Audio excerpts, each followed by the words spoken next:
Terima kasih atas waktunya. Terus jalankan physical distancing. Kita akan mempelajari mengenai kolonialisme dan imperialisme di Indonesia. Dua kata yang ternyata beda arti dan beda tulisan serta beda istilah. Kolonialisme itu diibaratkan dia menancapkan satu kekuasaannya dan dia masih memikirkan negaranya. Dia masih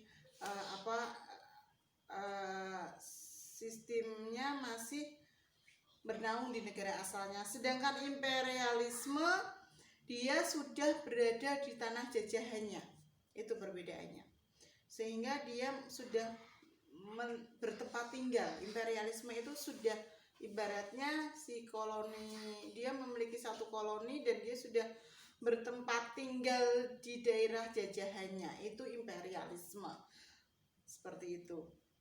Kemudian kita akan melihat kenapa sih bangsa Barat itu kok ingin sekali bertempat tinggal di Indonesia. Sebenarnya satu tujuan dari bangsa Eropa atau bangsa Barat atau para penjelajah ini adalah mereka ingin mencari rempah-rempah karena setelah jatuhnya Konstantinopel, setelah adanya perang salib, maka daerah Timur Tengah yang terutama jalur Gaza dan lain sebagainya, istilahnya jalur-jalur itu ditutup seperti itu loh. Jadi intinya pada waktu itu bagaimana pasokan rempah-rempah di Eropa itu kosong, hampir tidak ada pemasok karena terjadi suatu persengketaan atau peperangan pada waktu itu, sehingga mereka melakukan satu rute perjalanan ke dunia timur untuk menemukan satu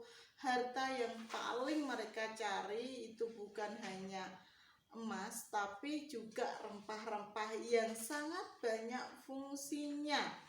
Yang pertama untuk obat-obatan, yang kedua penghangat tubuh, yang ketiga bagaimana bisa mempertahankan dengan rempah-rempah itu. Nilai jualnya sangat tinggi dengan potensi mereka yang 3G, Gold, Glory, Gospel, ya ini kekayaan, kejayaan, dan satu Glory, Gospel, penyebaran satu agama. Mereka memiliki sistematika tinggi untuk melakukan suatu pelayaran termasuk ke Indonesia. Yang pertama, kita tahu apa sih yang mereka inginkan. Nah, yang mereka inginkan di Indonesia itu apa? Yang pertama tetap sumber daya alamnya yang melimpah. Yang kedua sumber daya manusianya yang murah. Dikatakan di sini murah karena kalau menggunakan mereka yang sesama asing itu akan 2 kali lipat mendatangkan, belum membiayai dan lain sebagainya. Maka 3G itu tadi bisa dibentuk ketika selanjutnya ada suatu kesepakatan yang namanya Verenigde Oost-Indisch Company atau dibentuk 1602 oleh para kaum pedagang barat, khususnya oleh Belanda pada waktu itu. Tujuannya adalah tidak menciptakan persaingan yang sehat antara pedagang Belanda itu sendiri. Yang kedua, memperkuat kedudukan Belanda dalam perang. Ketiga, membantu Belanda melawan Spanyol karena koloni satu-satunya yang terbesar, daerah koloni Belanda itu adalah Indonesia. Sedangkan para misalnya Inggris itu sudah banyak sekali koloni yang lainnya gitu, seperti itu. Maka bagaimana Belanda benar-benar menjaga kita itu agar tetap bisa menjadi daerah koloninya itu seperti apa. Maka pemimpin-pemimpin VOC itu memiliki satu perwatakan bagaimana mereka melakukan politik divide et impera atau penjelajah pecah belah atau sistematika bagaimana adu domba terhadap raja-raja Indonesia yang pada waktu itu sudah memiliki satu kekuatan besar. Bagaimana kalau raja-raja itu tidak sepaham, maka mereka akan bentrok dengan sendirinya dan akan mudah kekuatan VOC untuk bisa menaklukkan salah satu kerajaan besar di Indonesia itu. Kemudian bisa takluk di bawah kekuasaan VOC itu tadi. Kemudian ada yang nanti ketika menerapkan kerja rodi yaitu pada masa Daendels, ada ketika menerapkan tanam paksa ketika Van den Bos, ada yang hanya di sini memang benar-benar yang sempat mengabdikan diri untuk sosial ya, yakni untuk penelitian. Seperti kita lihat ada Raffles. Nah, dia menemukan bunga Rafflesia arnoldii bersama sahabatnya, maka itu namanya Rafflesia arnoldii. Nah, kemudian kalian bisa membaca secara detail ya apa terbentuknya VOC, kemunduran VOC ya karena banyaknya pegawai yang korupsi dan lain sebagainya.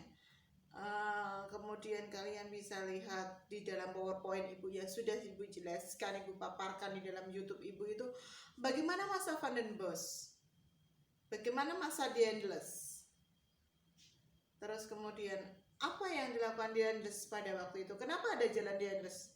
Karena dia melakukan satu rute untuk melakukan satu pembangunan jalan dari Anyer sampai Panarukan. Nah, nanti akan ada jalan Daendels. Nah, kemudian setelah Belanda ini mengalami sedikit kemunduran, maka pasukan Inggris bisa masuk, dan di situ pada waktu kepemimpinan Raffles ya, Thomas Stamford Raffles. Thomas Stamford Raffles atau dikenal Raffles ini sendiri itu memiliki satu apa ya, dikatakan di sini itu dia tidak maniak dalam bidang politik. Nah, dia lebih longgar daripada apa yang dilakukan oleh penguasa-penguasa Belanda sebelumnya yang sangat saklek terhadap satu kekuatannya, sehingga Raffles ini justru tidak begitu konsentrasi ke dalam suatu politik perang, tapi dia konsentrasi dalam penelitian sampai dia menerbitkan satu buku History of Java. Bagaimana saya bisa merasakan andai saya ini orang Jawa, andai saya ini bukan orang keturunan Belanda, bukan keturunan Inggris dan lain sebagainya. Bukan, istilahnya dia adalah keturunan bangsa koloni. Seperti itu. Nah, dampak-dampak sangat banyak ketika adanya satu kebijakan itu sendiri pasti berdampak. Kebijakan ketika Belanda berdampak, ketika kebijakan Inggris juga berdampak bagi Indonesia. Kemudian ada tanam paksa atau kita lihat Kulturstelsel pada zaman Van den Bos.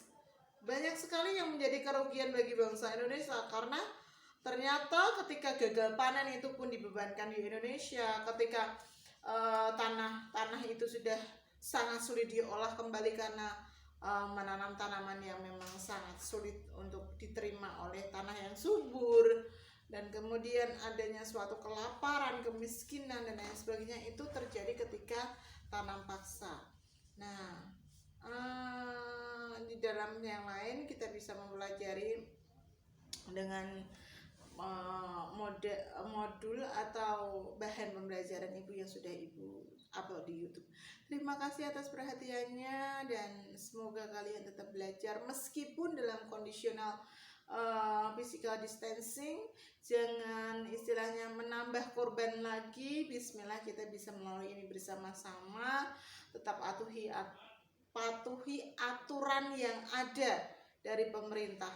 Tetap jaga jarak, jangan menyepelekan apa yang sudah ada di peraturan, karena kita harus waspada dan selalu waspada. Masker dan cuci tangan terus, dan jangan terlalu sering berkumpul karena kita tidak tahu satu dengan yang lainnya. Terima kasih. Assalamualaikum warahmatullahi wabarakatuh.